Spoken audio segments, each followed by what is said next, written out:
इस गैरी को ये नहीं पता था कि वे लोग जॉन की जान लेना चाहते हैं, लेकिन वो तो खुद अपने हाथों से ये करना चाहता था। गैरी को लगा कि ये उसका इलाका है, इसलिए यहाँ उसी की मर्जी चलेगी। उसने सबको 5-5 पत्ते दिए और कहा कि हार जीत का फैसला ताश से होगा। लेकिन गैरी ने बेईमानी की, उसने खुद को 5 दुक्की दे दी। इसका मतलब था कि वो उन तीनों की जान लेना चाहता था। सन्नाटा। जब वे तीनों साथ मिल गए तो उन्हें रोकना किसी के बस की बात नहीं थी। गैरी समझ गया कि अब खैर नहीं और उसने भागने की कोशिश की। जॉन उसके पीछे लपका। भले ही गैरी देखने में थोड़ा मजाकिया लगता हो, लेकिन एक इलाके का डॉन बनने के लिए उसमें काफी काबिलियत थी। 150 किलो से ज्यादा वजन होने के बावजूद गैरी न केवल ताकतवर था बल्कि काफी फुर्तीला भी था। शुरुआत में जॉन ने उसे हल्के में लिया और लगभग हारते हारते बचा। गैरी उसने पीछा किया और फिर से जॉन पर हमला बोल दिया। जब वो अपनी जीत का जश्न मना रहा था तभी जॉन ने अचानक पलटवार किया। काफी देर तक चली लड़ाई के बाद गैरी टिक नहीं पाया। उसने भागना चाहा पर जॉन ने उसे फिर से दबोच लिया। जॉन ने उसके मुंह पर एक के बाद एक 2 घूंसे जड़े और गैरी के मुंह से सोने का दांत बाहर निकाल लिया। जॉन ने आखिरकार मुश्किल से अपना काम पूरा किया। जॉन वापस अपने परिवार के पास पहुंचा और गैरी का दांत उन्हें सौंप दिया। उसने कर दिखाया। कैटी ने अपना वादा निभाया और जॉन को परिवार का प्रतीक चिन्ह दिया, जिससे उसे परिवार के सदस्य के रूप में पहचान मिली। साथ ही कैटी ने वादा किया कि वो जॉन को परिवार की तरफ से विंसेंट को चुनौती देने का मौका देगी। विंस्टन चुनौती पत्र लेकर विंसेंट के पास पहुंचा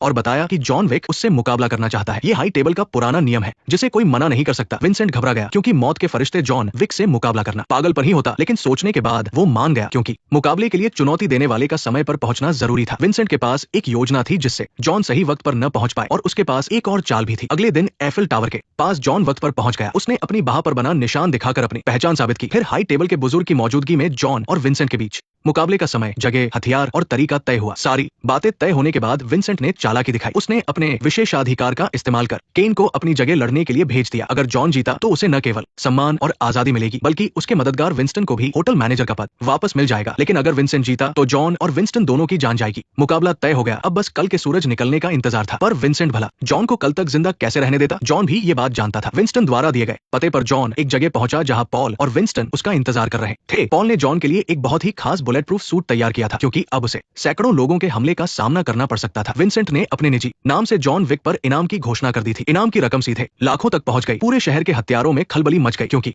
ऐसा मौका बार बार नहीं मिलता। जॉन को भी ये खबर मिल गई थी। वह समझ गया था कि विंसेंट बेईमानी करेगा। पॉल ने उसे एक नई पिस्तौल दी जिसमें 9 मिलीमीटर की गोलियां थी। इसका निशाना सटीक था और मैगजीन में काफी गोलियां थी जो जॉन को आने वाली मुसीबत में मदद करने वाली थी। फिर पॉल और विंस्टन ने जॉन को उसकी मंजिल के सबसे करीब पहुंचा दिया। जाते वक्त जॉन ने विंस्टन से दरख्वास्त की कि अगर वो मारा जाए तो उसे उसकी पत्नी की कब्र के पास दफना दिया जाए। असल में वे सभी जानते थे कि जॉन के लिए आगे की राह बहुत मुश्किल होने वाली है। जैसे ही वो दिखाई दिया, कंट्रोल रूम को खबर मिल गई और उन्होंने तुरंत जॉन की लोकेशन सबको बता दी। जल्द ही किसी ने उसे देख लिया और उसकी तरफ बढ़ने लगा। सन्नाटा। जैसे ही वो खड़ा हुआ, एक कार उसकी तरफ तेजी से आई। उसने छलांग लगाकर खुद को बचाया, कार से टकराने से बचा और आने वाले को ढेर कर दिया। फिर वो खुद कार में बैठा और तेजी से वहां से निकल गया। आगे रास्ता रोकने के लिए गाड़ियां खड़ी थी। जॉन एक हाथ से गाड़ी चला रहा था और दूसरे से गोलियां बरसा रहा था। कार की रफ्तार बहुत तेज थी और उन लोगों को गोली चलाने का मौका ही नहीं मिल रहा था। जॉन अकेला उन सब पर भारी पड़ रहा था। आखिरकार एक दूसरी कार ने उसे टक्कर मार दी। जॉन जल्दी से कार से रेंग कर बाहर निकला। उसे मौका मिला तो उसने पास पड़ी एक मोटरसाइकिल उठाई और धूल उड़ाता हुआ वहां से निकल गया। खतरा अभी टला नहीं था। दुश्मन अब भी साए की तरह उसके पीछे थे। रास्ता बंद होने की वजह से जॉन को मोटरसाइकिल छोड़नी पड़ी और वो एक पुरानी इमारत के अंदर भाग गया। ये इमारत बहुत बड़ी थी और रोशनी भी कम थी जो जॉन के लिए छिपने और हमला करने के लिए सही थी। तभी वहां और भी लोग पहुंच गए। वे लोग अपने साथ खास ड्रैगन ब्रेथ बंदूकें लाए थे जो बुलेट प्रूफ सूट को भी बेकार कर सकती थी। लेकिन आम लोगों के हाथ में ये बंदूकें कुछ भी नहीं थी। पर जब ये जॉन के हाथ लगी तो आग उगलने लगी। सन्नाटा। चारों तरफ गोलियों की गूंज और रोशनी होने लगी। पैसों के लालच में आए वे हत्यारे जॉन की बंदूक के सामने गाजर मूली की तरह कटने लगे। तभी अचानक एंडरसन सामने आ गया जिससे जॉन पर दबाव बढ़ गया। एक जोरदार टक्कर के बाद दोनों साथ में नीचे वाली मंजिल पर जा गिरे। एंडरसन की नजर अभी भी उस बड़े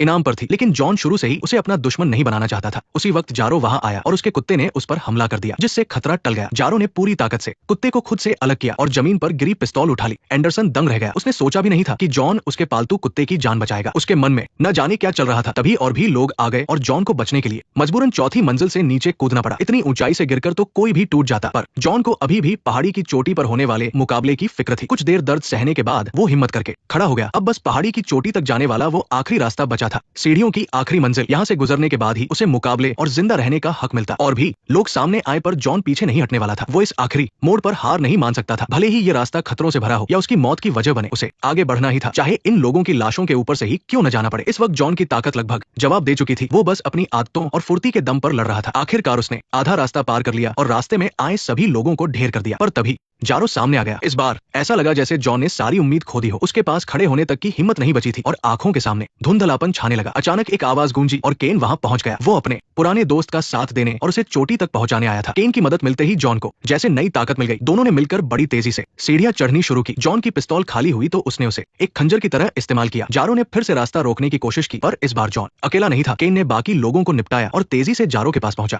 लेकिन नियमों की वजह से केन उसे जान से नहीं मार सकता था, पर केन उसे जमकर सबक सिखा सकता था। काफी मजा आया। इसके बाद दोनों आगे बढ़ गए और जारो होश में आया। उसने फिर से बंदूक उठानी चाहिए, पर तभी एक दहाड़ सुनाई दी। जॉन और केन दोनों सही वक्त पर चोटी पर पहुंच गए। उस वक्त सुबह की पहली किरण सबके चेहरों पर पड़ रही थी। बुजुर्ग के आदेश के साथ मुकाबला शुरू हुआ। दोनों ने अपने बुलेट प्रूफ कोट उतारे और सबको एक एक पुरानी सिंगल शॉट बंदूक दी गई। फिर पीठ से पीठ सटाकर दोनों ने आगे की ओर 30 कदम बढ़ाए। अपनी जगह पर पहुंचकर वे मुड़े। उनके पास 3 गोलियों का मौका था। अगर निशाना न लगे तो 10 कदम और आगे बढ़कर अगला दौर शुरू करना था, जब तक कि तीनों गोलियां खत्म न हो जाए या कोई एक गिर न जाए। जब वे तैयार हो गए तो पहला दौर शुरू हुआ। दोनों ने लगभग एक साथ बंदूकें तानी, पर गोली सिर्फ एक दूसरे के हाथ पर लगी। वे दोनों अभी फैसला नहीं कर पा रहे थे। 10 कदम और आगे बढ़कर उन्होंने फिर से बंदूकें भरी। दूसरा दौर शुरू हुआ। इस बार दोनों की गोलियां एक दूसरे के पेट के दाईं तरफ लगी। 10 कदम और आगे बढ़ने पर केन के कदम थोड़े लड़खड़ा रहे थे। फिर उन्होंने तीसरी गोली भरी। ये जिंदगी और मौत का आखिरी फैसला था। जॉन शायद 1 सेकंड के कुछ हिस्से से चूक गया। वो हार गया। शायद केन जानता था कि जॉन का अब दुनिया में कोई नहीं बचा है, जबकि केन को अभी भी किसी की रक्षा करनी थी। इसलिए उसने वह गोली नहीं चलाई। जीत करीब देख विंसेंट अपनी चाल चलने लगा। केन का मालिक होने के नाते उसने खुद आखिरी गोली चलाने का फैसला किया। इसका मतलब था कि वो मुकाबले में केन की जगह लेगा। केन ने बिना किसी बहस के उसे बंदूक थमा दी। विंसेंट को ऐसे देख रहा था जैसे वो कोई बेवकूफ हो। उसने सोचा भी नहीं था कि अंत ऐसा होगा।